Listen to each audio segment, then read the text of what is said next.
कानपुर और झांसी हाईवे जो है उस हाईवे पर हादसा हुआ है और जिस तरीके से अबान की मौत हुई है, जाहिर तौर पे कहीं से भी यह फाउल प्ले नहीं दिख रहा है अभी तक। और मोहम्मद जैद से अगर बात की जाए तो अगर मोहम्मद जैद का साफ-साफ ये कहना है कि वो गाड़ी चला रहा था, गाड़ी की रफ्तार काफ़ी ज़्यादा थी जिसकी वजह से गाड़ी संभाल में नहीं आई, कंट्रोल उसने खोया और जिसके बाद डिवाइडर से जाके टकरा गई है। फिलहाल इस पूरे हादसे में 3 लोग अभी भी जीवित हैं जिनका अस्पताल में इलाज चल रहा है। हालत अभी कुछ बेहतर है, लेकिन हाँ, ज़रूर पुलिस इनसे पूछताछ करेगी और उसके बाद समझ में आएगा कि अबान कहाँ बैठे थे, सोनू कहाँ बैठे थे गाड़ी में जिनकी मौत हुई है। फिलहाल जैद गाड़ी जो चला रहे थे वो सुरक्षित हैं, इलाज उनका अस्पताल में चल रहा है, लेकिन ये साफ हो चुका है कि अबान गाड़ी नहीं चला रहे थे, लेकिन कहाँ बैठे हुए थे इस बारे में कोई जानकारी नहीं है। और अबान ने अपने दोस्तों के साथ, जो उसका भाई अली में झांसी में जेल में बंद है, उससे मुलाकात करने के लिए जा रहा था और उसके जो दोस्त थे जाहिर तौर पर वो झांसी घूमने के लिए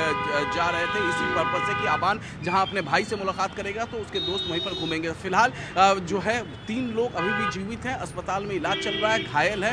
अबान और सोनू की मौत हो गई है और अबान की जो माँ है शाइस्ता परवीन, जो कि अतीक अहमद की पत्नी है, वो फिलहाल फरार चल रही है। जिस दौरान अतीक अहमद की मौत हुई थी और उसके बेटे असद का इनकाउंटर हुआ था तो उस दौरान भी शाइस्ता परवीन सामने नहीं आई थी। अब देखना होगा कि अभी भी जो फरार है इनामी है, अब उसका जो सबसे छोटा बेटा है अबान, उसकी मौत हो गई है, सड़क हादसे में मौत हुई है, एक्सीडेंट हुआ है और विभत्स एक्सीडेंट। कार की तस्वीरें देखने के बाद ये समझ में आता है कि कितना विभत्स एक्सीडेंट हुआ है। सामने के परकच्चे उतर गए हैं, क्रेटा कार बताया जा रहा है ये।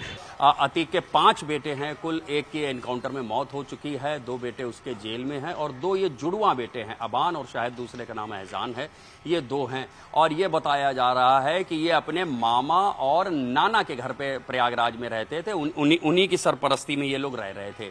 और अब अबान चूंकि अली से मिलने ही जा रहा था झांसी जेल में जब ये हादसे का शिकार हुआ है। अबान और सोनू की मौत हो चुकी है, उसके 3 साथी इसमें घायल भी हैं। जैसा खुद एसएसपी झांसी साहब बता रहे थे कि जो चूंकि कार में उसके साथ 3 और सवार हैं जो बिल्कुल फिलहाल बुरी तरह घायल नहीं है, उनके बयान भी रिकॉर्ड किए गए और उनका ये कहना है कि तेज रफ्तार कार चल रही थी और अचानक बेकाबू होकर डिवाइडर से टकराई। हालांकि ये बात अब तक साफ नहीं हो पाई है कि बेकाबू होने की वजह क्या सामने से कोई जानवर आया है, सामने से कोई वाहन आया है जिसको बचाने के लिए ये गाड़ी काटी गई है, क्योंकि जो गाड़ी देखने को भी मिल रही है ये क्रेटा कार, बाईं ओर का हिस्सा ज्यादा डैमेज है और बीच का हिस्सा भी डैमेज है। तो ये बात समझ में आती है कि बाईं तरफ से तेज टक्कर हुई है डिवाइडर पर।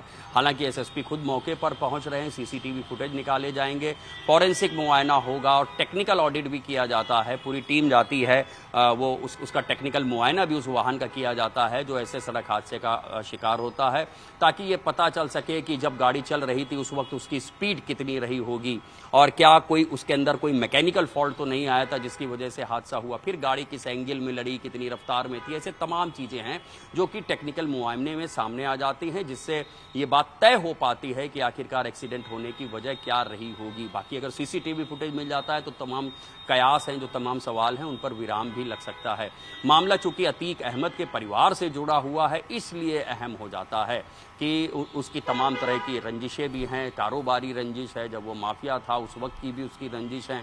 ऐसा नहीं कह सकते कि वो एक ऐसा परिवार है जो एक साधारण जिंदगी बिता रहा था, बड़े तमाम लोगों से उनकी दुश्मनी भी है और अभी तक वो सारी रंजिशें खत्म ही नहीं हो रही हैं। आए दिन प्रयागराज से कोई ना कोई मामला सामने आता ही रहता है, जो उसके गैंग से जुड़े हुए पुराने लोग रहे हैं, कुछ वो भी रंजिशें निकाल रहे हैं, कुछ ऐसा मानते हैं कि अतीक अहमद के कहने पर उनके ऊपर कभी कोई कार्रवाई की गई तो जब उनको मौका मिलता है गाहे बगाहे तो वो भी अपनी रंजिश निभाने से नहीं चूकते हैं।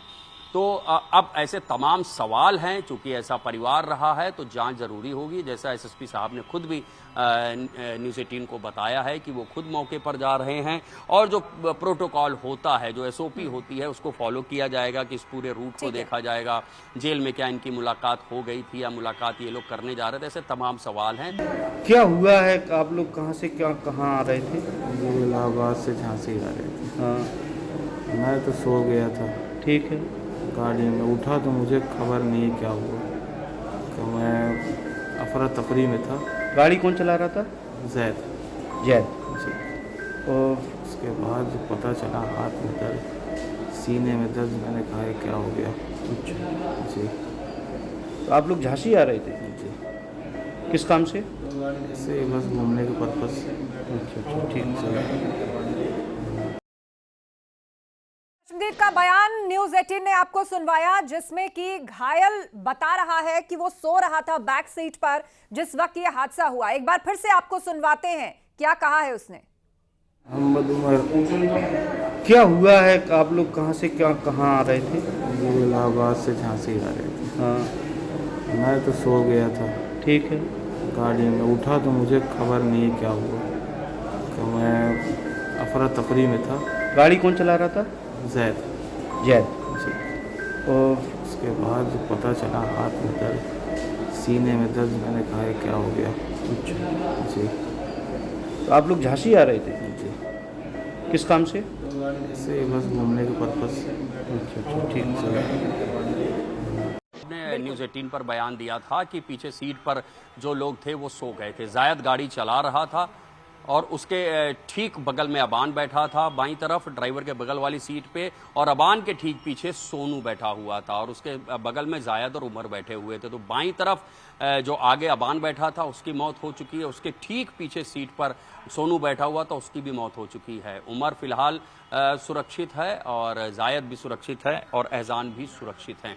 तो अब फिलहाल जो स्टोरी एसएसपी साहब बता रहे थे, कमोबेश वही बात सामने निकल के आ रही, शायद इसी के बयान के आधार पर ही वो भी बता रहे थे कि ये लोग झपकी ले रहे थे, ये लोग नींद में थे और अचानक गाड़ी पलटी है, और जब इसको होश आया तो उसको समझ में आया कि सीने में इसके दर्द हो रहा था। कौन सी गाड़ी सामने आई, कोई जानवर सामने आया, ऐसी क्या परिस्थितियां बनी कि गाड़ी जाकर सीधे डिवाइडर से लड़ती है और इतनी बुरी तरह से गाड़ी डैमेज भी हुई है, वो भी दिखा रहा है नेटवर्क 18।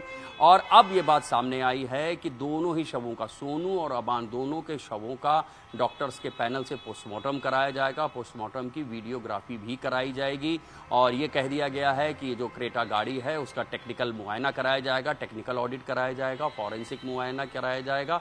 तो वो जो सारी एसओपी है, जो प्रोटोकॉल है, जो अच्छे से अच्छे इन्वेस्टिगेशन में होता है एक्सीडेंट के मामले में, वो करवाया जाएगा। ये एसएसपी झांसी की ओर से कहा गया है। एसएसपी झांसी खुद मौके पर पहुंच रहे हैं, तो जाहिर सी बात है कि और भी तमाम चीज़ें साफ हो जाएंगी जब इतना सीनियर अफसर मौके पर पहुंचता है, और जो वहाँ पे सवाल जवाब लोगों से करने होंगे, हो सकता है कोई और चश्मदीद भी मिल जाए, उससे और बात साफ हो पाए। बात हाईवे की बताई जा रही है, पूंछ इलाका है झांसी का, पूंछ थाना क्षेत्र लगता है, तो वहाँ पर फुटेज भी निकल सकते हैं, सीसीटीवी फुटेज, तो कुछ अंदाजा जरूर लगेगा कि कितनी रफ्तार में ये कार थी और क्या सामने कोई वाहन आया या जानवर आया, ये तस्वीर भी और साफ हो सकेगी। देखिए, अतीक की बहन को ही कस्टडी दी गई थी, एहजम और आवान की, उनको इस हादसे की सूचना दे दी गई है, क्योंकि उन्हीं के साथ जो है परवीन कुरैशी नाम है, उन्हीं के साथ ये बच्चे रहते थे। आवान भी वहीं पर रहता था, उनको फिलहाल सूचना दे दी गई है। एक जानकारी न्यूज 18 के पास एक्सक्लूसिव आई है कि जिस गाड़ी का एक्सीडेंट हुआ है, क्रेटा कार से जिस कार से जा रहे थे, जिस कार का नंबर है UP 70 FW 2432, ये गाड़ी मोहम्मद जैद के नाम है और मोहम्मद जैद ही इस गाड़ी को चला रहा था, और ये 2021 की कार है जिसे खरीदा गया था। मोहम्मद जैद सन ऑफ जावेद अहमद और मोहसिनगंज के पते पर यह गाड़ी RTO प्रयागराज में रजिस्टर कराई गई थी। ये इसका सेकंड ओनर है। तो कुल मिलाकर जो है इस गाड़ी की डिटेल आई है, इस गाड़ी पर 16 चालान थे, 8 चालान जमा किए, जबकि 8 चालान अभी बाकी थे। तो ये बात साफ हो गई कि जिस गाड़ी का एक्सीडेंट हुआ है, यह गाड़ी मोहम्मद जैद की थी और वही इस गाड़ी को ड्राइव कर रहा था।